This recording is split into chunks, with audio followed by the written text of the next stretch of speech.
Good afternoon, students. Today we are going to start chapter number 2 from the book Communicate in English, and this book is from Ratnasagar publication, and the title of the chapter number 2 is The Thousand Petal Lotus. Thousand petal lotus means it contains 1,000 petals in it.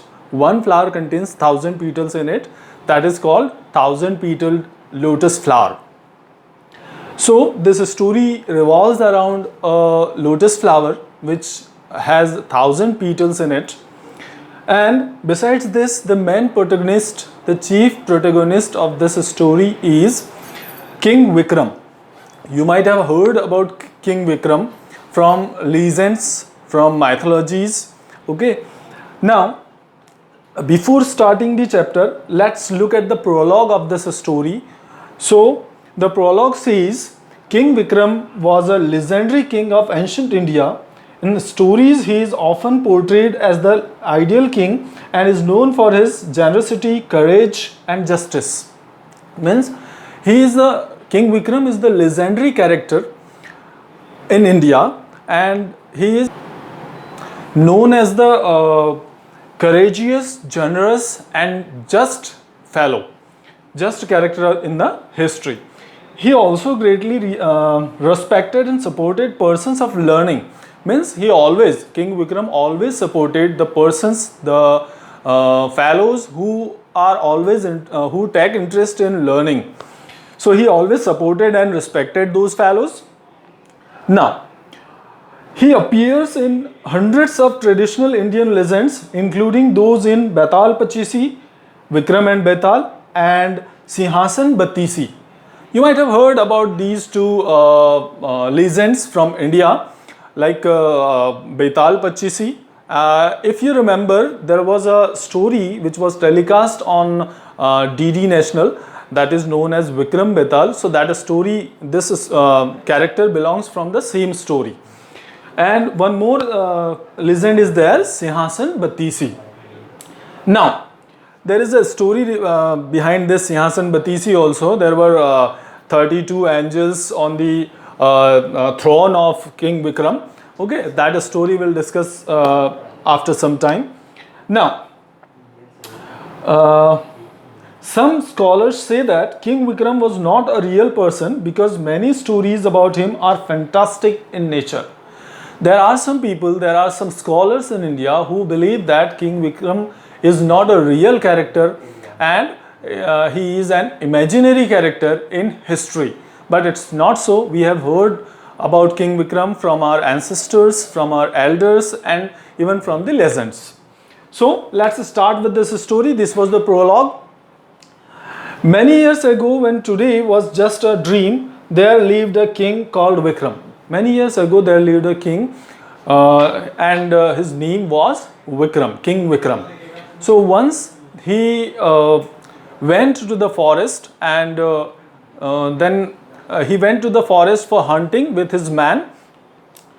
And what happened? Suddenly he saw a wild boar and he wanted to hunt that boar. So he started chasing that and he kept chasing the boar, and the time came when the boar entered into the undergrowth.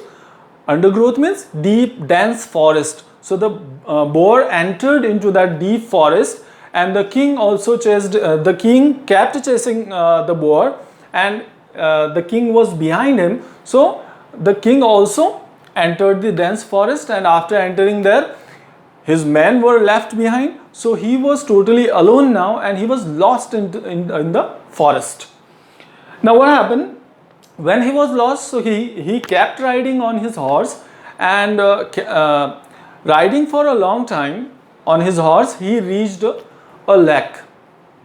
There was a beautiful lake in the middle of the forest, and the king reached the lake. There he dismounted from his horse and he watered his horse, and as he was watering his horse, he was supplying water to his horse. At that time he saw a young fellow sitting on the steps leading into the water of water of that lake. Means there was some steps which were leading into the water of this lake, and there was sitting a young man, and he seemed to be a prince. Okay, but he had actually, that young man had been away from his home since so long. That's why now his appearance was not like a prince. But when King Vikram talked to him, then he came to know that actually that young man was a prince from some kingdom. Now what happened when the king saw that young fellow, young prince? So the king saw that that young fellow's eyes were sad and his eyes were shrunken in, and besides this, his bones were peeping out from his skin. His bones were peeping out from his skin means actually he was very means he had a very bony figure. Means he was thin and lean. Okay. Now next. So looking that, actually we have seen that we have discussed in the beginning that King Vikram was a generous fellow, he was a kind fellow. So he could not see, he could not tolerate the sadness of that fellow, and he went to him, he asked him, he questioned him why he was so sad. So the person, the young fellow, he told that his name was Ajit Deh, and his father's name was Jashwant Deh, and he was the prince of Patan. His father was the king there, and he was the prince of Patan. Now he gave his introduction, and he told that there was a time when he lead a life luxuriously, but suddenly he decided to leave his house.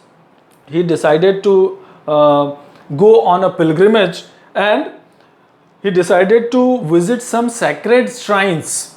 So deciding this, without telling anyone, he left his palace, and after traveling for many days, he reached this lake. When he reached this lake, so he was thirsty and tired, so he thought to quench his thirst with the water of this lake, and then as he quenched the thirst from the water of the lake, then after that he decided to rest for some time under the banyan tree, which was just next to the lake. After that, as he was resting under the banyan tree, suddenly he saw a beautiful lotus flower coming up or appearing on the surface of the lake. And what was the beauty of that lotus flowers? What was so beautiful in that lotus flower? Obviously flowers are always beautiful, but what was so beautiful, what was so abnormal about that lotus flower was that lotus flower had 100 petals, 1,000 petals in it, and all those petals were of different colors. The colors, many colors were there in those petals. Now he told to the king, he narrated this story to King Vikram, and then he told further that as he stretched his hand to pluck that flower, the flower immediately sank down into the water. Then now the young prince put his desire, put his request before the king. If you are, he told to King Vikram, if you are King Vikram, then I know King Vikram for his helping nature. If you can help me, and if you can fulfill my purpose, then only I can believe that you are King Vikram, or else I can't. So King Vikram immediately got ready, and he decided to help that young fellow. King Vikram stayed there for some time, for some days, and because the young prince already had informed him that the lotus flower came over the surface of the lake only once in 8 days. So King Vikram waited there. As the lotus flower, the same happened. After 8 days the lotus flower appeared. King Vikram stretched his hand and tried to pluck that flower. But what happened? the flower sank down into the water. Now again King Vikram waited for the flower, and as the flower came, King Vikram King Vikram stretched his hand and tried to pluck that flower, but the flower sank down into the water. King Vikram decided to go into the water and to see what was the matter, what was the mystery behind that lotus flower. So King Vikram jumped into the water, and as he jumped into the water, the water sucked him down towards a big and beautiful city. The water carried him to a beautiful city underwater. When King Vikram saw that city, he felt really that that city was very beautiful, really very beautiful. There was a garden which was different from the earthly gardens. The flowers which were present in the garden, those flowers were also different from the earthly flowers. Why I am saying earthly flowers? Earthly flowers means normally the flowers what we see on the earth, those flowers were different from these earthly flowers. Now that garden was secluded. Secluded means that was separated and a peaceful place. Okay, and there was a place, there was a palace in that city which belonged to some queen, to a queen. And now when and which flowers were there in that garden?